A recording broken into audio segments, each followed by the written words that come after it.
তালিকা হালনাগাদ কর্মসূচি 2025 যারা নতুন করে ভোটার হতে চাচ্ছেন আপনার 1 জানুয়ারি 2008 সালের আগে এবং আপনি 2008-এর জানুয়ারির 1 তারিখে যাদের জন্ম তারাই এই জন্ম নিবন্ধন এবং স্কুল সার্টিফিকেটের মাধ্যমে আপনি ভোটার নিবন্ধন হতে পারবেন। তো এই ভিডিওটি হচ্ছে যারা নতুন ভোটার হতে চাচ্ছেন সেই ভাইদের জন্য। ভিডিওটির মাধ্যমে আপনি সকল তথ্য পেয়ে যাবেন। ভিডিওটি স্কিপ না করে না টেনে সম্পূর্ণ ভিডিওটি দেখেন, আপনাদের সকল প্রশ্ন এবং সকল উত্তর এই ভিডিওর মাধ্যমে পেয়ে যাবেন। আর দয়া করে সকলে শেয়ার করে দিবেন আপনার বন্ধুবান্ধবের মাঝে, যাতে এই ভিডিওটির মাধ্যমে তারা সম্পূর্ণ তথ্য পায় এবং উপকৃত হয়। আসসালামু আলাইকুম রহমতুল্লাহি ওয়া বারাকাতুহু। আমি রাসেল আহমেদ আবারও আপনাদের মাঝে উপস্থিত হয়েছি নতুন একটি ব্লগ নিয়ে।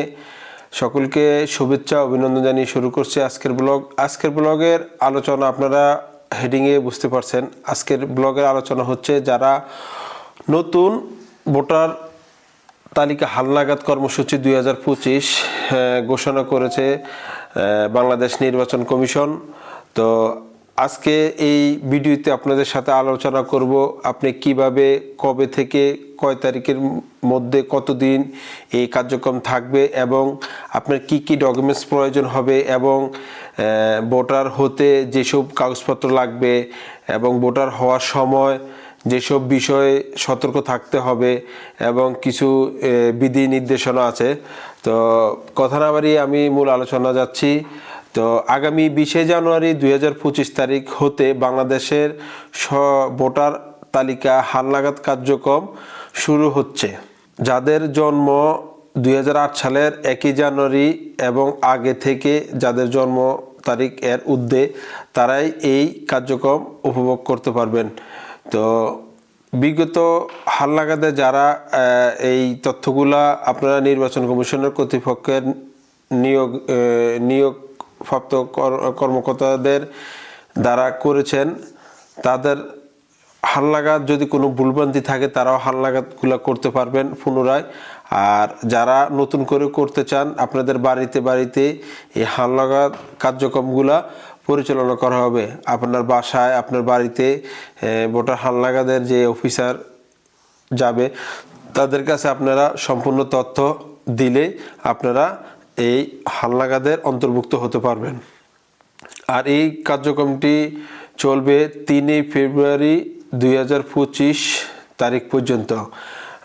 মানে 2025-এর জানুয়ারি 20 জানুয়ারি 2025 থেকে শুরু হয়ে 3 ফেব্রুয়ারি 2025 পর্যন্ত এই কার্যক্রমটি চলবে।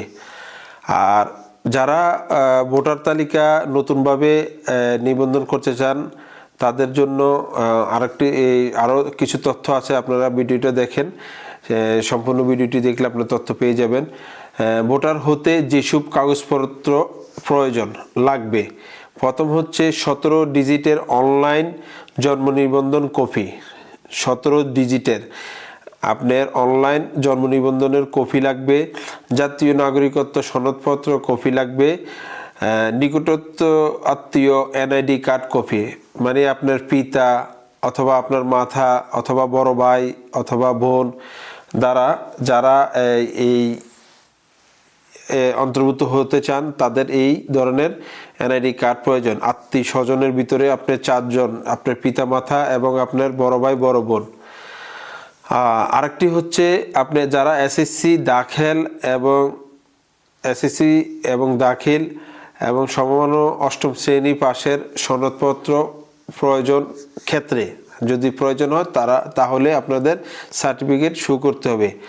আরেকটি হচ্ছে আপনার ইলেকট্রিসিটি বিল কপি লাগবে। বিদ্যুৎ, গ্যাস, পানি এভরিথিং যেই রসিদগুলো আপনারা সাদ্দাত করেছেন পরিশোধ করেছেন সেই ক্ষেত্রে ওই কপিগুলা প্রয়োজন ক্ষেত্রে অবশ্যই সাথে নিতে হবে, সাথে রাখতে হবে। আরেকটি হচ্ছে যে তথ্য ভোটার হওয়ার সময় যেসব বিষয়ে সতর্ক থাকতে হবে। আপনি যেহেতু নতুন ভোটার হচ্ছেন আপনার অবশ্যই এইসব তথ্য আপনার জানা প্রয়োজন। নিজের পিতা মাতা জন্ম নিবন্ধন বা শিক্ষা সনদের সাথে হুবহু মিল থাকতে হবে। মানে আপনার পিতামাতার এনআইডি কার্ডের সাথে যে আপনি অ্যাপ্লিকেশন করবেন, আপনার ওই অ্যাপ্লিকেশনের সাথে আপনি হুবহু আপনার পিতামাতার নাম ঠিক থাকতে হবে।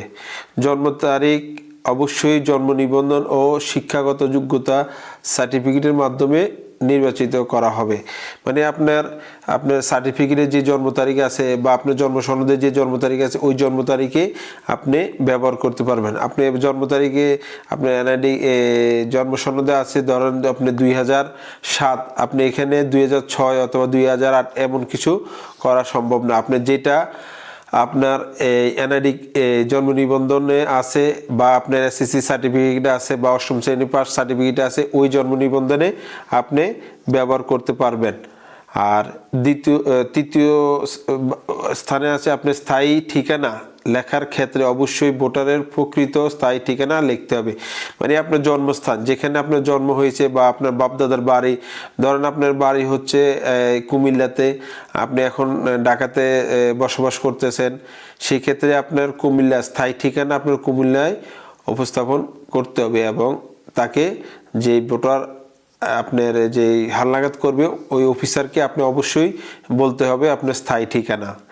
চতুর্থতে হচ্ছে কোনো অবস্থাতেই দ্বিতীয়বার কোনো ভোটার তালিকা হালনাগাদ করতে পারবেন। ধরুন আপনি আপনার গ্রামের বাড়িতে কুমিল্লাতে অথবা নোয়াখালীতে বা চট্টগ্রামে আপনার এনআইডি কার্ড আপনার পূর্বে আছে, এখন আবার নতুন করে আপনি এনআইডি কার্ডের দ্বিতীয়বার করতে পারবেন না, কারণ আপনার হাতের যে ছাপ এই ছাপের মাধ্যমে আপনি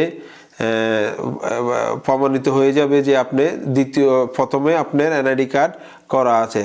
তো যারা এই ধরনের আপনারা চিন্তা ভাবনা করতেছেন যে আমি দেশের বাড়িতে আছে, আমি এই শহরে হব, এই ধরনের চিন্তা ভাবনা করবেন না, কারণ আপনার হাতের যে আঙ্গুলের ছাপ আছে ওই ছাপের মাধ্যমে আপনি এই আবেদনটি আপনার হয়ে যাবে, বাতিল হয়ে যাবে এবং আপনার শাস্তিরও ব্যবস্থা হতে পারে। তাই সকলে সাবধান থাকবেন, দ্বিতীয়বার কোনো ভোটার হালনাগাদে আপনি অবশ্যই এর থেকে বিরত থাকবেন।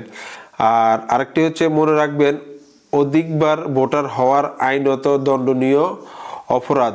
কেউ যদি অধিকবার ভোটারের হলে আঙুলের ছাপের মাধ্যমে আপনি সহজেই শনাক্ত হয়ে যাবে। তো অবশ্যই সাবধান থাকবেন। যারা পূর্বে ভোটার হয়েছেন এখন পুনরায় আবার ভোটার হতে চেষ্টা করবেন না, এতে আপনি ক্ষতিগ্রস্ত হবেন।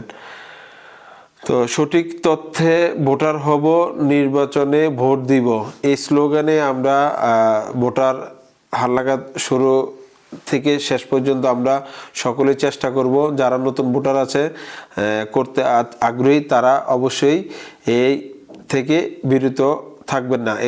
অবশ্যই এই কার্যক্রম আপনারা অবশ্যই গ্রহণ করুন। আর যদি কোনো তথ্য জানতে চান, কোনো প্রশ্ন থাকে, তাহলে আমাদের হোয়াটসঅ্যাপ নাম্বার দেওয়া আছে এবং ইমেলও দেওয়া থাকবে, আপনারা ইমেল করতে পারেন এবং হোয়াটসঅ্যাপের মাধ্যমে কোনো প্রশ্ন থাকলে কমেন্টস করতে পারেন, হোয়াটসঅ্যাপ করতে পারেন, আমরা আপনাদেরকে রিপ্লাইয়ের মাধ্যমে জানিয়ে দেওয়া হবে। তো সকলে ভালো থাকবেন। আমি আবারও আপনাদের কাছ থেকে বিদায় নিচ্ছি। আমি রাসেল আহমেদ। আল্লাহ হাফেজ। আসসালামু আলাইকুম রহমতুল্লাহ বারাকাতুহু।